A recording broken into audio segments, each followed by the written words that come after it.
The first mention of Fort Greene in the surviving federal records is buried in a December 1971 memorandum labeled Restricted Operations, Internal Use Only. The document, stripped of most context, references a containment breach during a nighttime training exercise, resulting in significant personnel loss.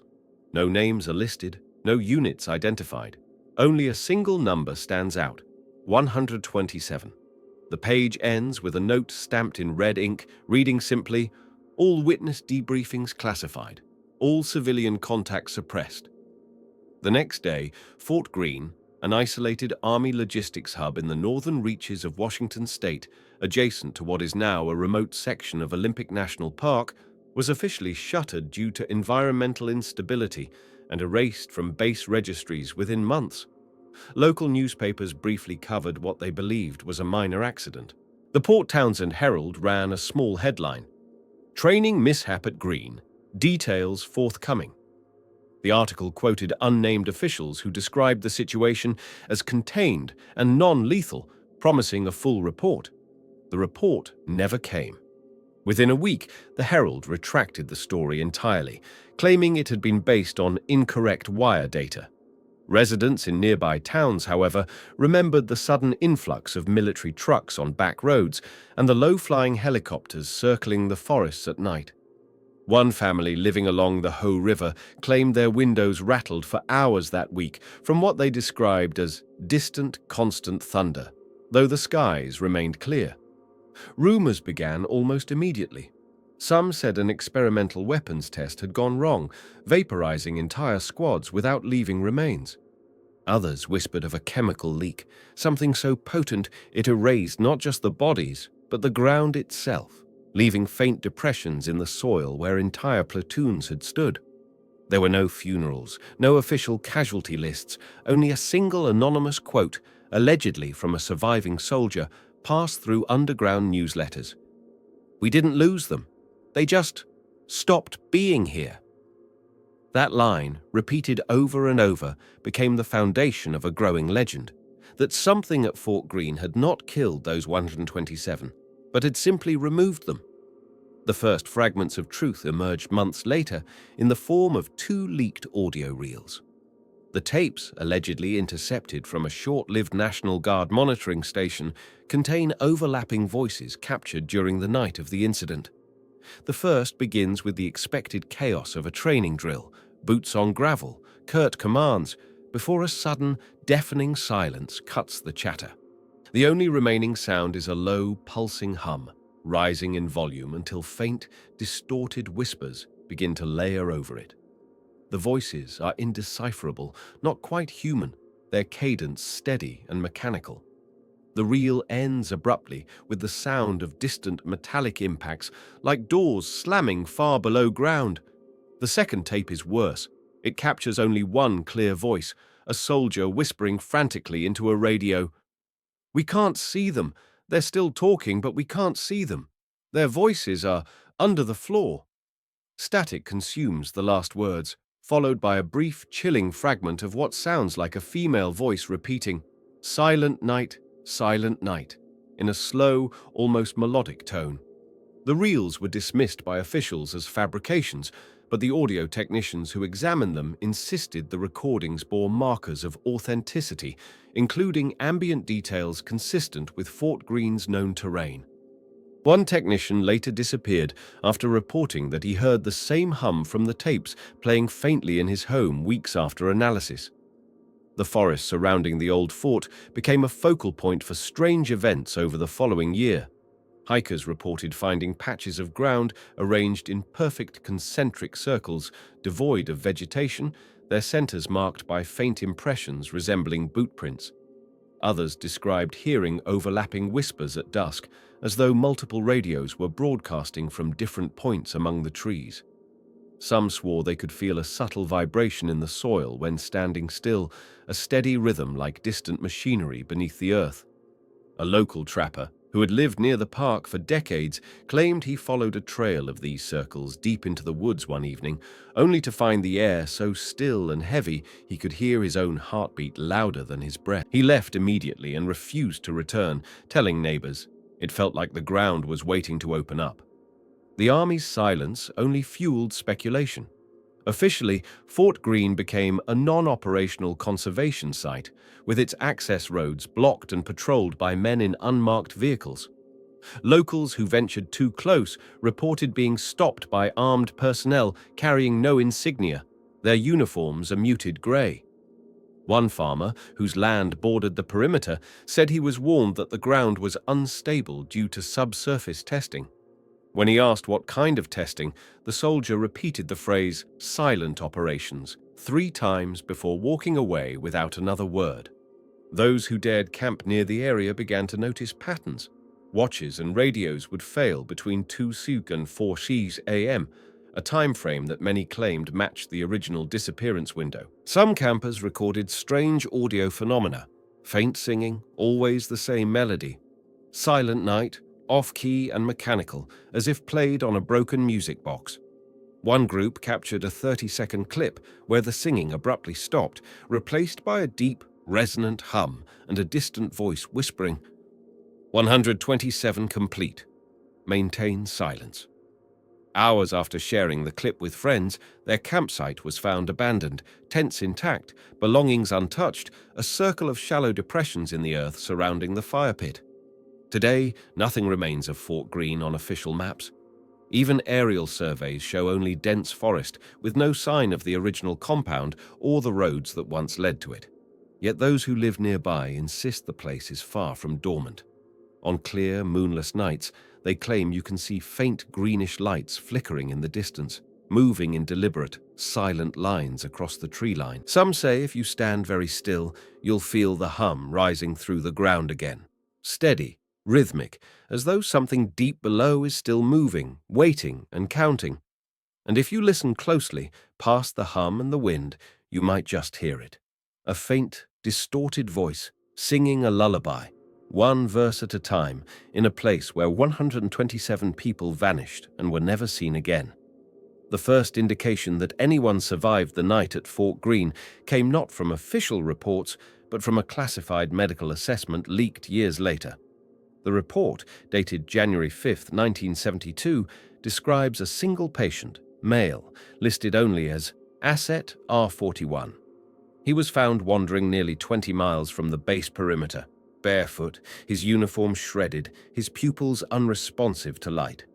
His vital signs were normal, but he would not speak except to repeat the same phrase every few minutes. "They went under. We didn't follow." Attempts to sedate him failed. Every dose of anesthetic seemed to wear off within minutes. Over the course of 48 hours, R41 stopped eating, stopped blinking, and eventually stopped sleeping altogether. On the morning of January 7th, his cell was found empty. The cameras monitoring him captured only static during the time of his disappearance, as though every recording device had been disabled at once. In the months following the incident, whispers circulated through the military about a second survivor, a communications officer identified in a heavily redacted CIA cable as Specialist H. The cable states she was recovered in compromised condition after transmitting an open-band distress signal from a decommissioned ranger station over 30 miles from Fort Greene. The recording of her signal, smuggled out by an unknown source, is still circulated in conspiracy forums. Her voice, breathless and breaking, repeats the same line over and over. "They're below us, still talking. Can't see them. Can't close my eyes." After her extraction, she was transferred to a naval psychiatric facility, where her file ends abruptly 2 weeks later with a line reading only, "Patient no longer present in observable field." Local accounts from early 1972 painted an equally unsettling picture. Residents in the outskirts of Forks and Quinault reported hearing strange sounds emanating from the deep forest, a low, mechanical hum that would build in the stillness of early morning, sometimes accompanied by bursts of distant metallic clanging. Several loggers claimed they saw faint, vertical shafts of greenish light piercing the canopy at night, moving slowly as though scanning the terrain. A fisherman along the Hoh River recorded a fragment of audio with his handheld tape deck.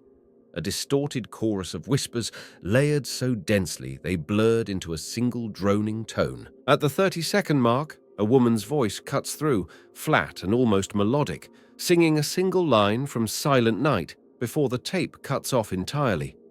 Evidence suggests federal agencies worked quickly to suppress any connection between these events and Fort Greene.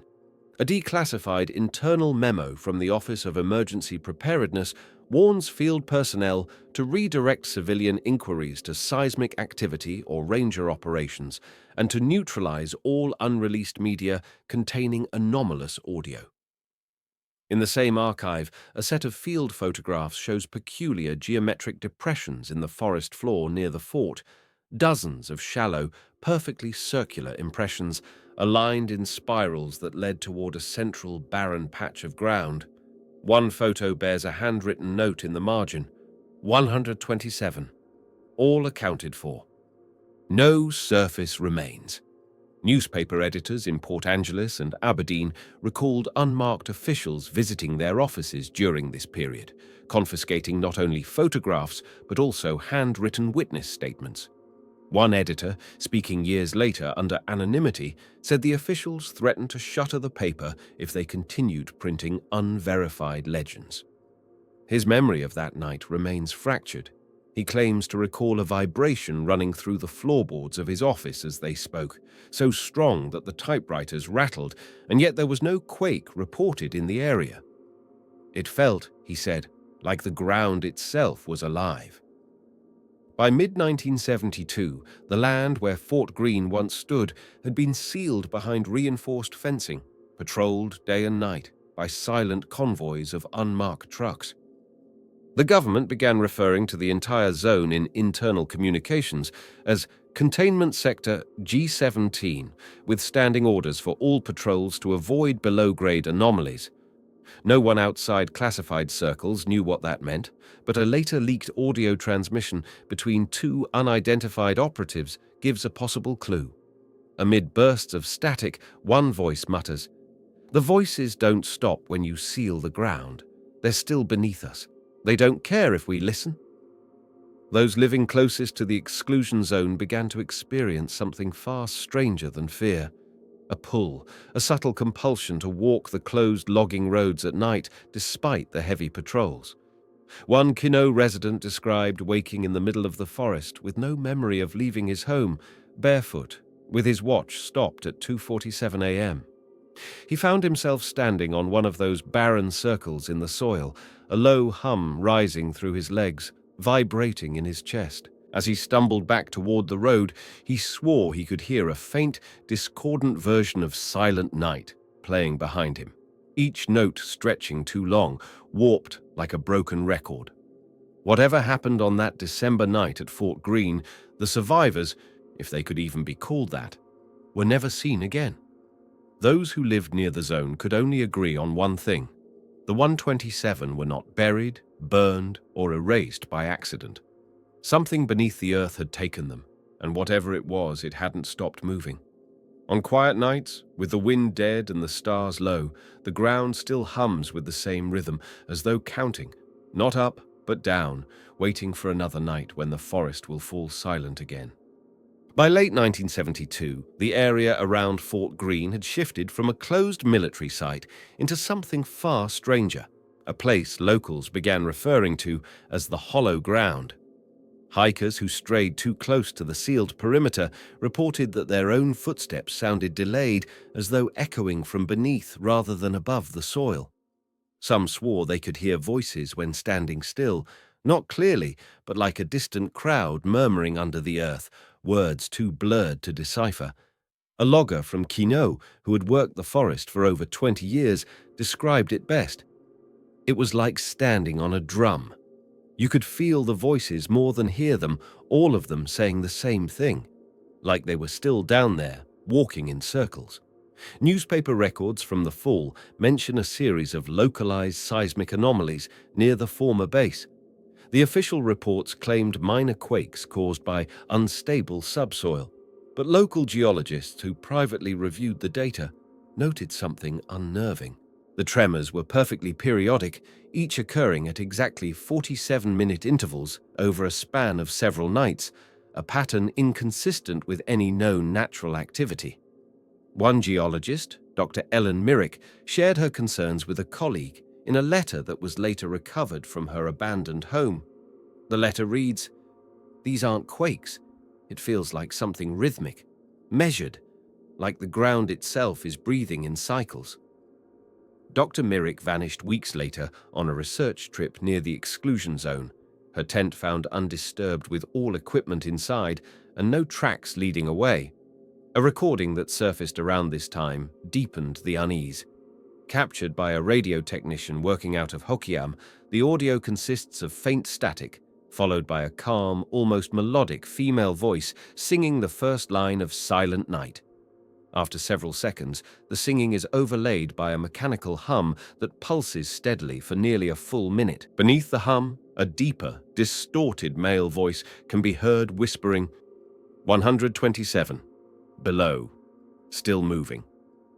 The technician, who initially thought it a hoax, destroyed his original reel after claiming he heard the same whispering faintly in his house days later, coming from the walls even with the power cut. Villagers in Forks and the smaller communities along the Ho River began reporting missing livestock that autumn. Cattle and horses were found days later in shallow depressions along old logging roads, perfectly arranged in circles, eyes wide open, their bodies rigid as though frozen mid-motion. There were no wounds, no signs of predation. Soil samples from beneath the animals revealed abnormal traces of magnetized sediment, as though the ground itself had been exposed to a massive, unseen force. An internal memo from the Department of Agriculture later leaked, concluded only, not consistent with environmental cause. Advise silent collection. The animals were buried on site by government crews who worked under floodlights and departed before dawn. Locals began to notice a correlation between these events and the weather. On still, clear nights, especially in the winter, faint beams of greenish light would cut through the treetops near the restricted sector. The lights moved slowly, sweeping as though scanning the forest, before vanishing without sound. Some claimed these lights weren't coming from the sky at all, but from beneath, as if shining upward through cracks in the earth. A retired ranger who witnessed the phenomenon said he felt a vibration in his chest each time the beams passed near, like standing too close to heavy industrial machinery. 2 days later, he resigned his post and left Washington entirely, telling neighbors only, "It's not a fort anymore. It's a door." A second surviving tape, far rarer than the first two, allegedly captured a fragment of radio chatter from the night of the disappearance itself. In it, a soldier's voice whispers urgently, "They're talking, but they're not here. They're voices. They're coming up from the floor." The transmission ends with a sudden, sharp, metallic slam, followed by an unidentifiable low tone. Not static, but something deeper, resonant, like the sound of a subterranean horn. Audio experts who reviewed the tape claimed the final tone carried frequencies well below human hearing, powerful enough to disrupt recording equipment. The tape was later confiscated from a university lab during a federal inspection, and the researcher who submitted it, a graduate student named Daniel Sykes, was found weeks later wandering barefoot along Highway 101. His clothes were clean, his hands unmarked, but his eyes were vacant. All he would say over and over was, "They sang to us, and then we were gone." By the end of 1972, the residents near the old Fort Greene perimeter had grown accustomed to the unnatural stillness. Radios would cut to static between 2 and 4 a.m., sometimes replaced by faint, layered voices counting softly in unison. Watches stopped working. Photographs taken near the zone showed blurred streaks of light, elongated and bent, even when no visible source was present. And for those who stayed too long, the sensation was always the same. A hum rising steadily through their feet and into their chest, building until it became almost indistinguishable from their own heartbeat. People no longer asked what had happened to the 127 soldiers. The unspoken assumption was worse. They hadn't left. They were still there, somewhere beneath the ground, still moving in those perfect circles, still murmuring the same phrases in voices that echoed through the soil. And every so often, when the wind died and the sky over the forest went black, the hum would swell just enough for the nearby towns to hear it, a low, steady rhythm, as though the earth itself were keeping time for something no one could see. By the spring of 1973, the ground surrounding the old Fort Greene compound had begun to behave as though something beneath it was alive. Locals who trespassed near the sealed perimeter described feeling the soil shift underfoot, not with the sudden jolt of a quake, but with a slow, deliberate pulse, as if something massive was breathing far below. One hiker, who ventured close to a clearing near the old motor pool, claimed the air became so still he could hear the faint ticking of his watch, until it stopped. He dropped it in panic, only to watch it twitch and spin in the dirt, the second hand winding backward.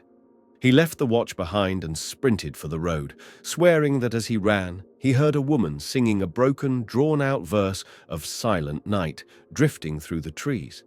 At the same time, fragments of internal correspondence from the Department of Defense began leaking through whistleblowers, hinting at efforts to stabilize the subsurface phenomenon.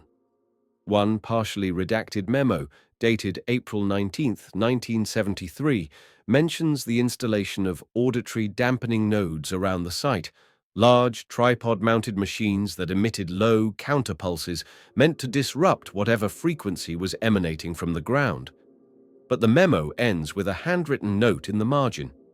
Nodes mimic hum after 72 hours, cannot neutralize, may be amplifying. Within weeks, every device was dismantled and removed without explanation, leaving behind circular scars in the earth where vegetation refused to grow.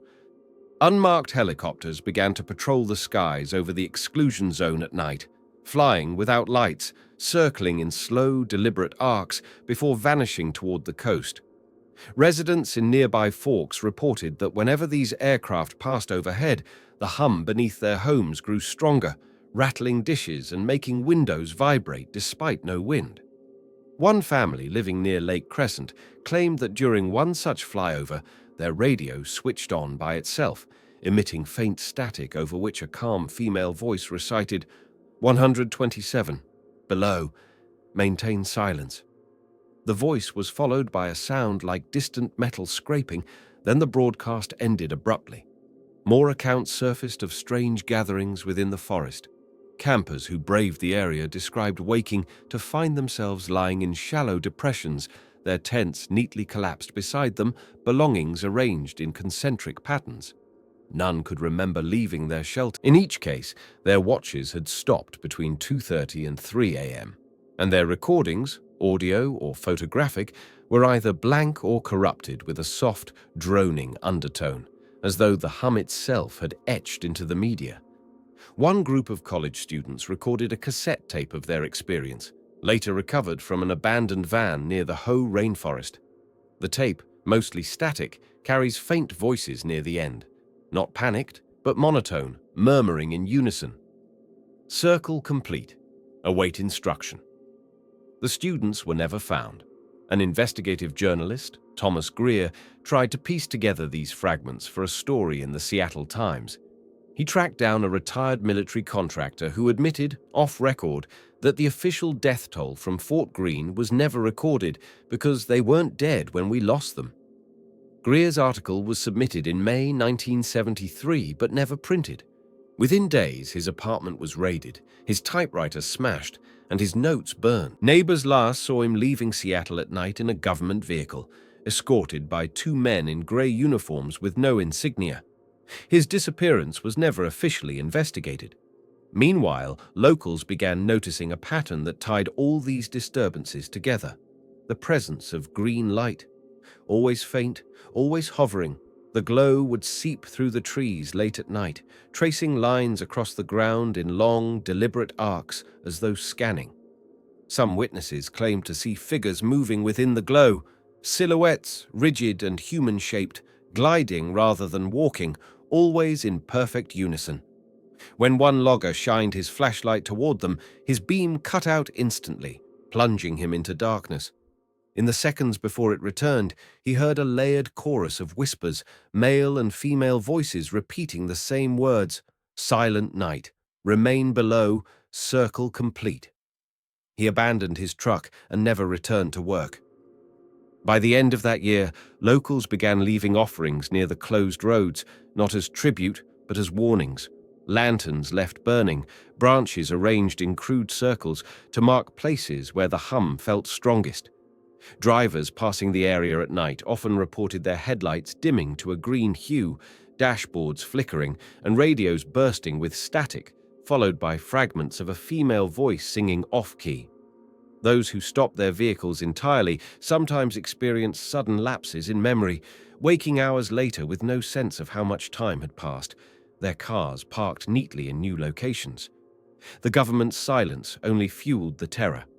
Fort Greene was erased from maps entirely, its name struck from property records, but the forest around it remained alive in the minds of those who heard the hum. The 127 had not returned, and there were no graves, but something beneath the ground carried on their presence, their voices, their movements, their counting. And on nights when the mist rolls in from the coast and the wind dies, the low vibration rises again, as though the earth itself is keeping time for something deep below. Those who stay long enough swear they can feel the rhythm matching their heartbeat, and that if they stand too still, it starts to lead them, step by step, into the trees, toward the circles where the voices whisper in unison, "Silent night, not yet finished." By early 1974, the presence around Fort Greene no longer felt contained by its fences. Residents in towns miles from the exclusion zone began reporting the hum seeping into their lives.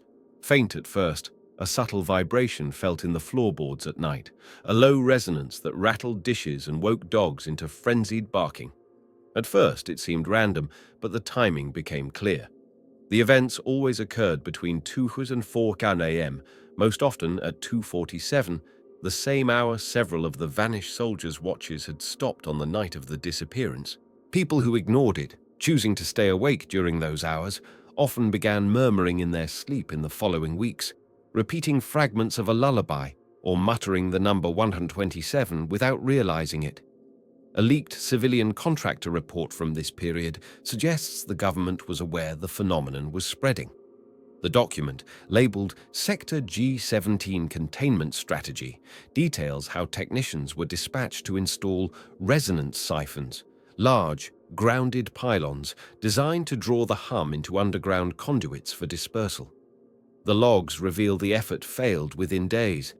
The pylons began vibrating uncontrollably, emitting the same pulsing tone they were meant to suppress. One team lead scrawled a note at the bottom of his log: "It's feeding on itself. We're amplifying it." The pylons were removed under armed guard, their remnants buried in concrete, but locals claimed the vibrations only grew stronger afterward, as if the ground had absorbed the devices. Around this time, personal accounts became more unnerving. A family living near Lake Ozette reported their youngest child waking every night at 3:14 a.m., standing motionless at the foot of their bed, softly humming Silent Night in a slow, warped cadence. When they tried to wake her, her eyes would remain open, unblinking, and her lips would move even when no sound came out. Doctors could find no medical cause diagnosing night terrors, but the behavior stopped only after the family moved 3 counties away. The parents later admitted that, in their final nights near the exclusion zone, they began hearing faint whispers themselves, layered voices murmuring from beneath the floorboards, repeating the same phrase: 127 complete, remain below. Truckers passing through Highway 101 at night began reporting strange occurrences as well. Some claimed to see faint green lights pacing their rigs through the fog, gliding parallel to the road, always maintaining perfect formation. CB radios would erupt with static, followed by a calm, mechanical female voice repeating, silent night," over and over, even when the radios were switched off. A few drivers reported blacking out entirely, waking hours later parked along empty logging roads with their engines idling, fuel tanks inexplicably drained. None could remember turning off the highway, and all described the same detail afterward. The sensation of standing in a circle of shallow depressions, the hum vibrating so strongly in their bones it felt like it was coming from within their own chests. Audio collectors and shortwave enthusiasts began intercepting transmissions that deepened the mystery.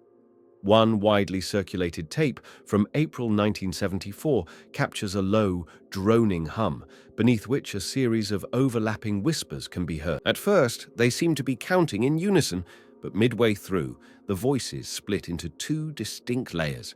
One murmuring, "Stay below," while the other, in a deeper, distorted tone, repeats, "Not yet finished." Spectral analysis revealed frequencies well below human hearing woven into the signal, the kind known to induce nausea, panic, and hallucinations. The original reel vanished from its collector's home weeks later, though multiple copies continue to circulate in underground networks. Those who listen too long report recurring dreams of standing on endless, fog-covered roads lined with flickering green lights, the hum growing louder until it becomes indistinguishable from their own heartbeat. By summer, the disappearances began again, though this time it wasn't soldiers. 3 wildlife surveyors contracted by the Department of the Interior went missing near the whole rainforest while monitoring animal populations. Their camp was discovered a week later in pristine condition, tents intact, food still sealed, maps spread neatly on a folding table. The only irregularity was the ground, perfect concentric circles pressed into the soil surrounding their fire pit, each indentation no deeper than an inch, but spanning outward for 20 feet. Their equipment, when retrieved, contained no data except a single corrupted audio file, a faint, metallic voice repeating "circle complete" for several minutes before cutting to silence. The 3 were never recovered, and their names were quietly struck from Interior Department records. The federal response intensified. Road closures expanded, warning signs citing unstable terrain appeared even along highways, and unmarked convoys were seen transporting large crates into the forest at night. Locals noted that each convoy would stop at the perimeter, kill its lights, and wait in silence for several minutes before proceeding.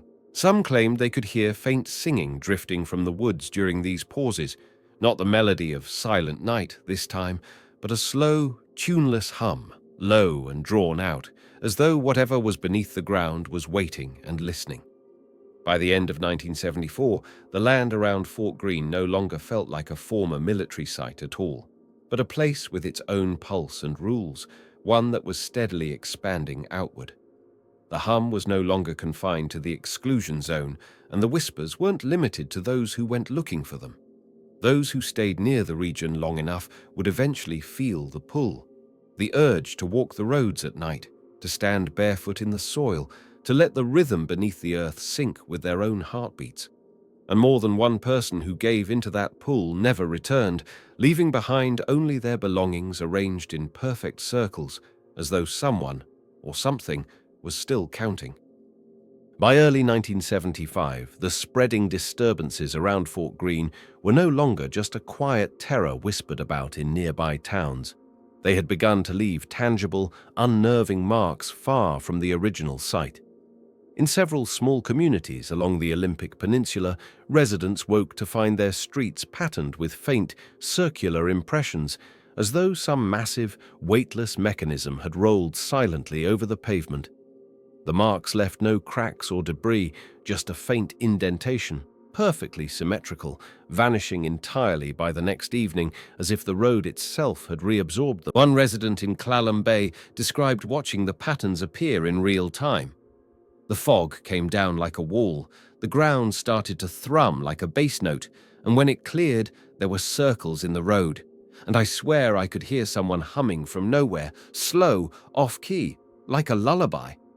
A batch of internal communication logs leaked from an anonymous federal employee confirmed that by this point the government was aware the phenomenon had breached the original containment zone. The logs, stamped with a Tier 2 escalation header, reference mobile hum propagation vectors, and note that sightings and vibrations had been reported as far as 40 miles from Fort Greene.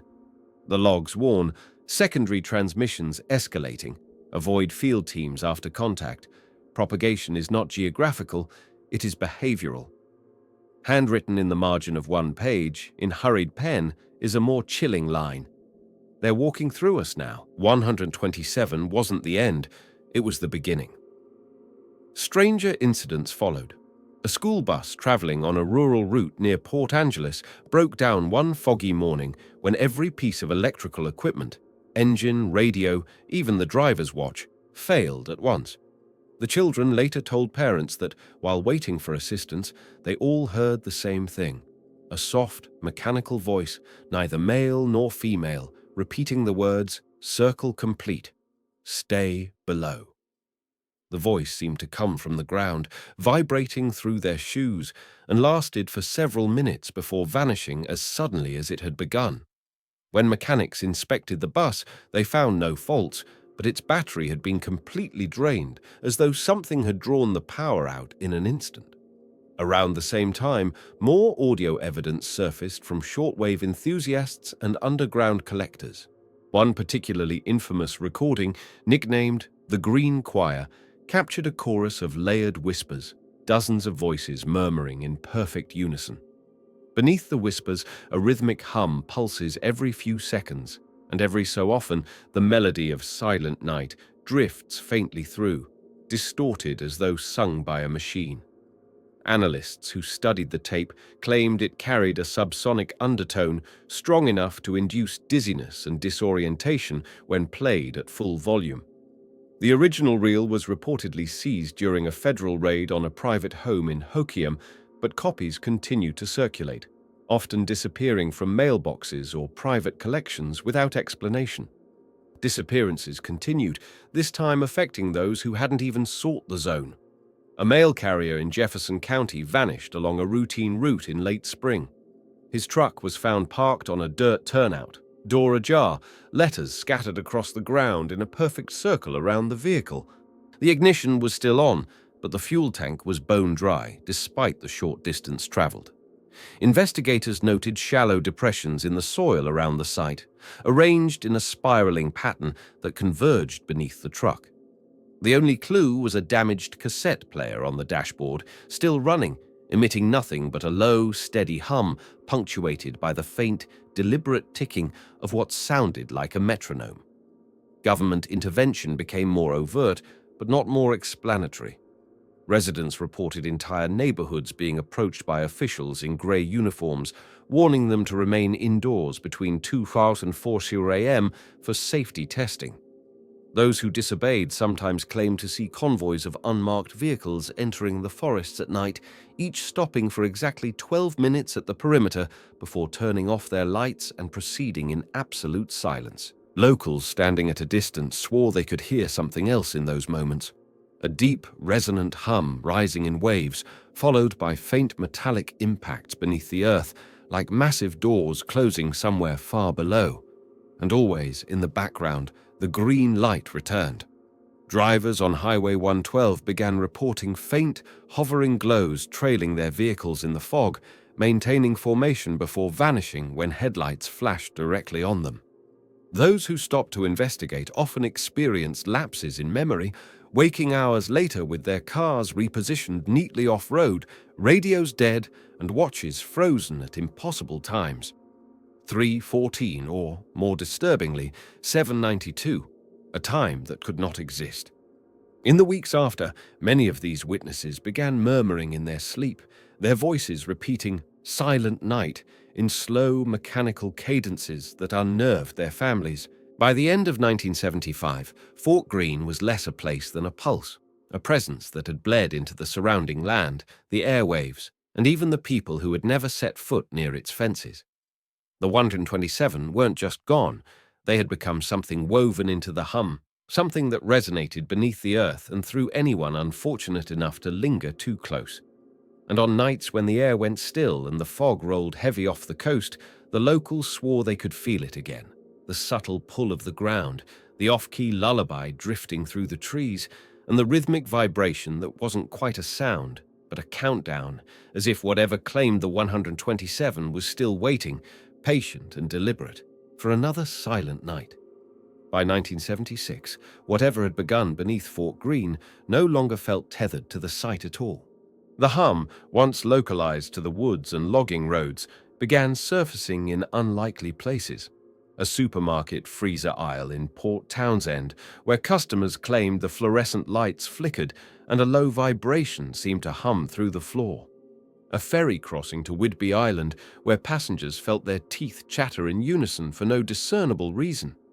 Even in the basements of homes miles from the exclusion zone, where objects on shelves would tremble softly in the dead hours between 2 and 4 in the morning. Witnesses all reported the same after effect, a lingering pressure behind the eyes, as though something was resonating in their skulls, paired with fleeting auditory hallucinations of voices counting or softly singing. Federal presence in the region deepened, though still cloaked in silence. Convoys of unmarked grey trucks became a common sight on the highways near Forks, always traveling in groups of 3, headlights dimmed, stopping at specific roadside pullouts for several minutes at a time before moving on without explanation. Residents who observed these stops said the ground around those points would begin to thrum faintly, vibrating upward through their shoes, often followed by a deep, slow clang from somewhere far below, as if massive, unseen machinery was shifting deep underground. Within hours of each convoy visit, faint green lights were reported along nearby tree lines, moving in long, smooth arcs before vanishing like mist. It was during this time that whispers of the column began. Locals spoke of seeing not just the pale, gliding figures occasionally glimpsed in the forest glow, but entire groups moving in perfect unison along ridge lines or empty stretches of logging road. Hunters in the Kalaloch region described watching 5 or 6 of these figures, rigid and silent, their heads tilted at the exact same angle, pacing along a ridge as though following an unseen path. When one hunter raised his rifle scope to study them, the scope fogged instantly, his ears filled with the low, layered voices of dozens whispering in unison. 127 complete. Circle remains. By the time he lowered the rifle, the figures were gone, but the hum underfoot lingered for several minutes, so strong it caused his lantern to flicker. Shortwave radio operators captured transmissions they could not explain. One, later known as the Port Angeles Burst, begins as static before a single, measured male voice breaks through. "Silent night! Stay below! Countdown continues." Beneath his voice, dozens of others murmur in perfect synchronization, counting softly from 1 to 12, looping endlessly. The signal cuts without warning, replaced by a deep, resonant pulse that repeats every 47 seconds. Technicians analyzing the tape noted that the pulse matched the periodic seismic anomalies recorded by geologists years prior, the same interval that had puzzled Dr. Myrick before her disappearance. Civilian disappearances also began to spike again. In June, 2 surveyors contracted by a timber company vanished while marking parcels near the old exclusion zone. Their vehicle was found parked on a decommissioned service road, engine still running, headlights dimly glowing with the familiar green hue despite no power draw. The interior was pristine except for one anomaly. The survey maps had been removed from their binders and arranged on the dashboard in a perfect spiral, each sheet marked with faint, concentric impressions as though pressed from beneath by unseen hands. Soil around the vehicle bore the same circular patterns seen at prior sites, leading into the trees before stopping abruptly. A rare witness account came from a state trooper stationed near Highway 112 who reported encountering a convoy of unmarked vehicles idling in total darkness on the shoulder. As he approached, all radios in his cruiser activated at once, each emitting the same overlapping signal, a faint female voice singing "Silent Night" in an off-key, elongated cadence, broken by long pauses and faint metallic scraping sounds. The trooper claimed his vision blurred, the dashboard lights dimmed to green, and for a brief moment he felt as if his own heartbeat was syncing with the rhythm of the hum beneath the road. When the effect passed, the convoy was gone, not driving away, just absent, with no tire marks left behind. His report was filed, then scrubbed from the department archive within a month. By autumn, the events had taken on a ritualistic cadence. Every few weeks, always on moonless nights, witnesses reported lines of pale lights threading through the forest, moving in deliberate, silent formations. People who dared to follow or were pulled toward the movement without understanding why often found themselves waking hours later in unfamiliar clearings, barefoot, their belongings arranged in careful circles around them. Many described a lasting sensation afterward, a low vibration in their bones and a constant whisper at the edge of hearing, repeating softly, "Not finished. Circle incomplete." By the close of 1976, few in the surrounding towns needed convincing to stay indoors after midnight. Those who ignored the warnings found the nights unnervingly still, broken only by the faint hum rising from the soil, matching their own pulse until it was impossible to tell which beat was theirs and which belonged to whatever still lingered beneath the earth, counting, waiting, and moving in silence. By the beginning of 1977, the presence tied to Fort Greene had bled so far beyond the forest that people began to believe it wasn't just a place anymore. It was moving along roads, through signals, and even through people themselves. Reports came from as far south as Oregon and as far inland as Idaho. Faint green glows appearing on desolate highways, radios turning on by themselves to emit layered whispers, and entire houses waking at the exact same time, 3:14 a.m., to find every clock stopped and their walls faintly vibrating as though something enormous was passing beneath. Some residents described hearing footsteps, slow, heavy, impossibly deep, as though coming from far underground, accompanied by a drawn-out hum that grew louder until it merged with the sound of their own pulse. A wave of leaked documents from the same period suggested the government's approach had shifted. Instead of trying to contain the phenomenon, they were tracking it, following its spread as though it had become a migratory force.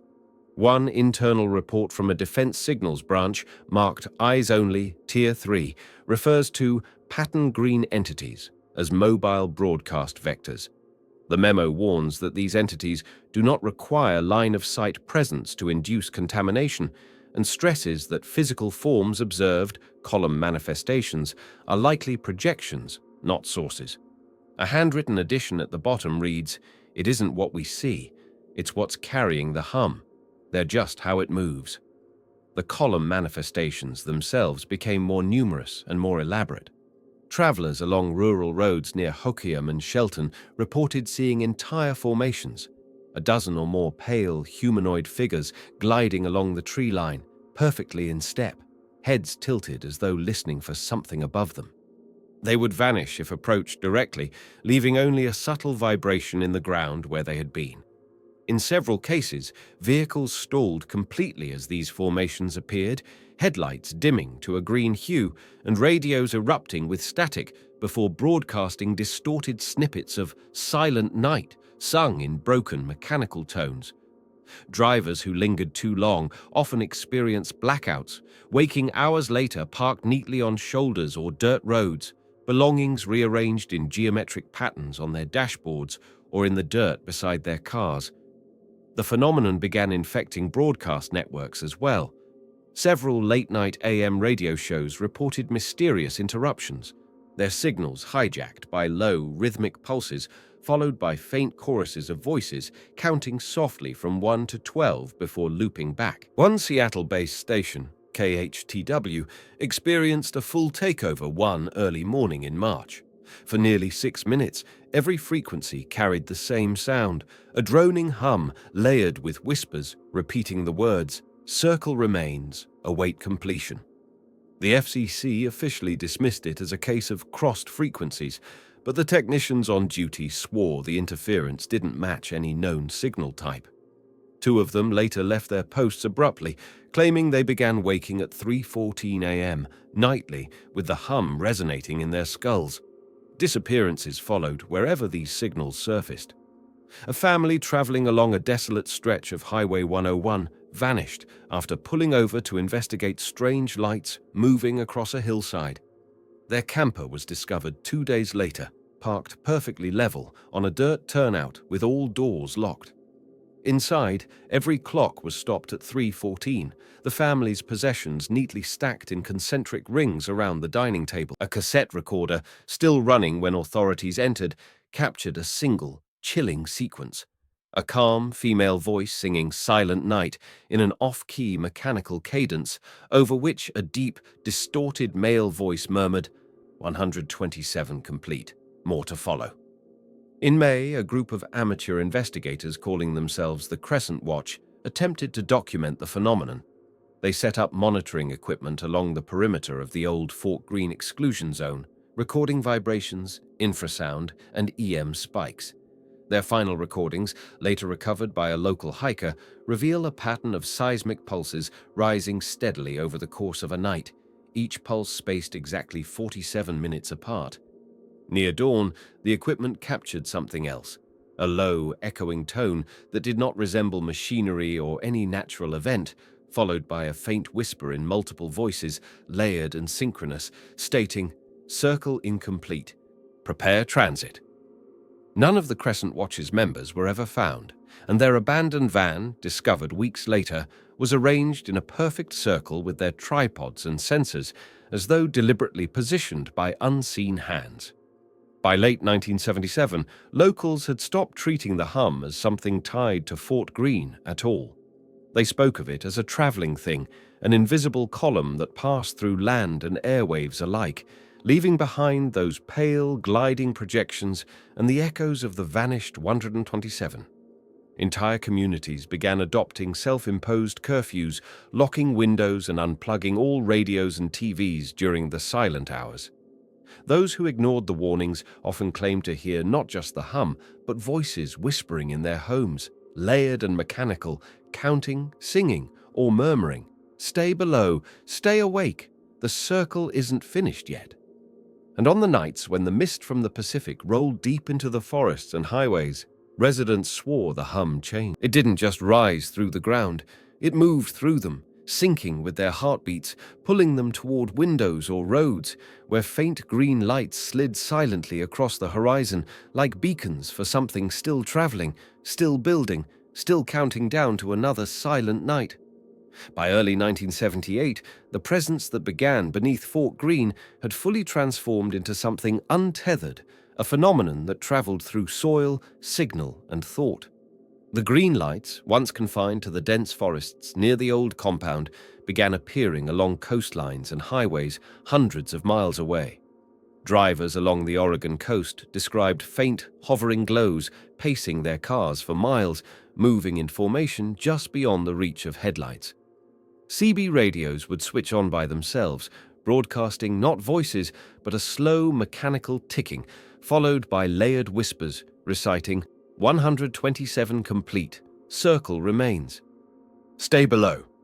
When the glows vanished, the ticking would continue for minutes, reverberating through the metal of the vehicles as if the sound came from within the frame itself. More chilling were the effects on those who had never approached the exclusion zone. Entire neighborhoods across Washington and Oregon reported simultaneous phenomena, clocks freezing at 3:14 a.m., televisions powering on despite being unplugged, and radios humming softly with no power source. Witnesses described hearing faint, synchronized footfalls beneath their floors, deep and heavy, as though a column of something vast was passing underneath their homes. Several families claimed to hear a female voice, always calm, always mechanical, singing the first verse of Silent Night, broken and off-key, before dozens of murmuring voices joined in unison, repeating, "Prepare transit, stay below." These events often left residents in a trance-like state, standing motionless for minutes before coming to and realizing they had been murmuring along with the voices without knowing it. Government response escalated, though it never reached the public eye. Leaked internal memoranda from a defense signals office described deploying mobile isolation units, heavily shielded trucks equipped with sound-dampening arrays, to hotspots where the hum manifested most strongly. These units, according to the logs, were meant to absorb or redirect the vibrations, but operators quickly noted that the equipment began mirroring the anomaly, emitting the same pulses it was designed to counteract. One report ends abruptly with a scrawled note. It's not just the hum anymore, it's using the machines. We're part of the column now. The team responsible was reassigned without a trace. Their families received official notices of permanent overseas deployment, though no assignments were ever logged. Disappearances surged in patterns that matched the traveling lights. A group of 6 campers near Willapa Bay vanished without a trace in March, their tents and equipment left untouched in a clearing. The only anomaly was the ground beneath their camp, shallow, concentric depressions spiraling inward to a central point, their sleeping bags arranged in a perfect ring around that center. A tape recorder found at the site captured nearly an hour of low, rhythmic pulses, each spaced 47 minutes apart, before ending with a layered chorus whispering, "Transit begins, circle incomplete." Similar cases began cropping up farther inland. In Idaho, a trucker was discovered standing barefoot in the middle of an empty highway, his rig idling on the shoulder. His eyes were open, pupils fully dilated, and he spoke in a flat, unbroken monotone. "I heard them counting. I felt them moving. I am already walking." Before responders could move him, he collapsed, and though his vital signs were normal, he never woke again. Audio from his cab revealed his CB had activated during his route, playing a distorted loop of a man's voice muttering, "Stay below, stay awake," interspersed with faint metallic impacts echoing in the background. Civilian recordings of the phenomenon became harder to hold on to. Individuals who captured the voices or pulses on tape often reported the reels vanishing from their homes without any signs of forced entry. A Seattle collector known for archiving unusual broadcasts claimed he kept a copy of a 6-minute recording of the column voices hidden in a safety deposit box. When he went to retrieve it, the box was empty, and the branch manager claimed no record of the deposit existed. 2 weeks later, the collector was found wandering along the Green River, whispering 792, await completion, over and over, until his voice gave out. By late 1978, those who lived within 100 miles of Fort Greene spoke of the hum not as a sound, but as something that inhabited them. People who stayed awake through the 3:14 a.m. window reported feeling their heartbeats slow and sink with a faint external pulse. Some woke to find themselves outside, without recalling leaving their beds, standing barefoot on cold ground, their feet aligned with shallow impressions circling their yards. And in each case, the same details repeated: the green light lingering just beyond the trees, the distant sound of metal doors slamming beneath the earth, and the voices, dozens, maybe hundreds, murmuring in perfect unison. Circle incomplete. Prepare transit. Silent night. At this point, the 127 were no longer seen as victims, not by those who claimed to feel the pull. The prevailing belief whispered through the towns was darker. They hadn't been taken away at all. They were still here, still moving, their voices now carried through air, soil, and every device unlucky enough to pick up the hum. And every night, when the fog swallowed the forests and the pulse climbed up through the ground, the people who heard it best would find themselves counting along, unaware they were already falling into step with the column. By 1979, the thing that began at Fort Greene no longer resembled a single event. It had become a roaming cadence, a force that carried itself through landscapes, through machines, and through those who unwittingly became its conduits. The people living in its path didn't just hear the hum anymore. They felt it in their bones, in the pauses between their heartbeats, in the way their thoughts would stall at the same moment the clocks froze at 3:14 a.m. Entire stretches of the Pacific Northwest, from Washington to Montana, became a map of whispered accounts. Faint green lines gliding across the horizon, deep pulses rising from the soil, and voices that slipped into homes, radios, and dreams, reciting in unison, "Circle incomplete. Stay below. Prepare transit." Government involvement shifted from silence to erasure. Town records went missing. Property deeds along affected routes were annulled overnight and replaced with federal research holdings. Those who filed formal complaints or attempted to investigate often vanished themselves. One city planner from Astoria, who had been compiling witness statements and seismic data, disappeared on a routine drive home. His car was found neatly parked at a coastal overlook, every item from his glove box arranged in a perfect spiral across the hood. A cassette in the tape deck, still running despite a drained battery, carried a single sound. A low, pulsing hum punctuated by the faint strains of Silent Night, played backward, each note drawn out until it became a deep, groaning tone. Across the region, those who had never ventured near the original Fort Greene site began succumbing to strange compulsions. Individuals reported waking in unfamiliar places, barefoot, sometimes miles from their homes, standing in fields or on empty stretches of road, without memory of how they'd arrived. Many described a moment beforehand, always between 2 and 4 in the morning, when they felt themselves pulled forward by something beyond their control, a sensation like a gentle hand on the chest guiding them toward an unseen destination. Witnesses often woke to find themselves standing within shallow, concentric impressions in the soil, faint trails of green light fading around them as they came to. Recordings captured during this period took on a new and unnerving quality.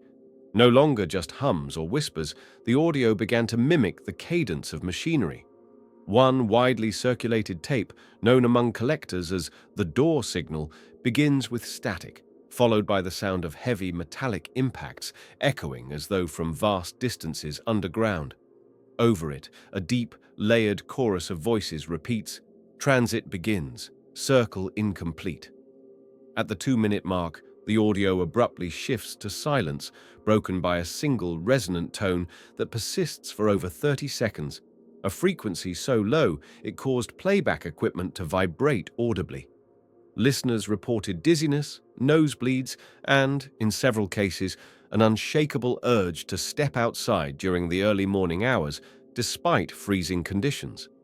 Disappearances no longer required proximity to the glows or the hum. People vanished from their bedrooms, their cars, their workplaces, leaving behind only peculiar arrangements of objects, wallets, shoes, tools, or even cutlery, stacked or spiraled in deliberate patterns. In one case, a ferry crew docked in Anacortes at sunrise to find their vessel empty, every passenger's belongings arranged in circles on the deck, every clock aboard frozen at 3:14. The only sound was the ferry's intercom, which had activated on its own, playing a faint, distorted recording of Silent Night, interlaced with a male voice murmuring, "127 complete. Join the march."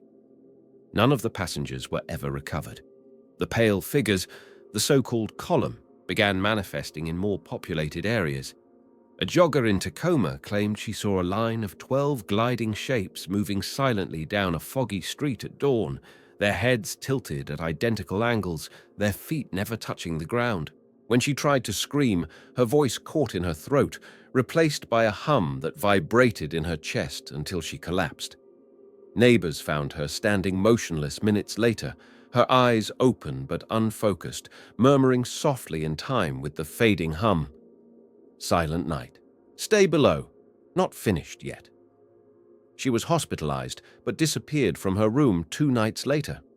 The staff reported only hearing the fire alarm activate without cause, the lights dimming to a green hue before power cut out for exactly 47 minutes.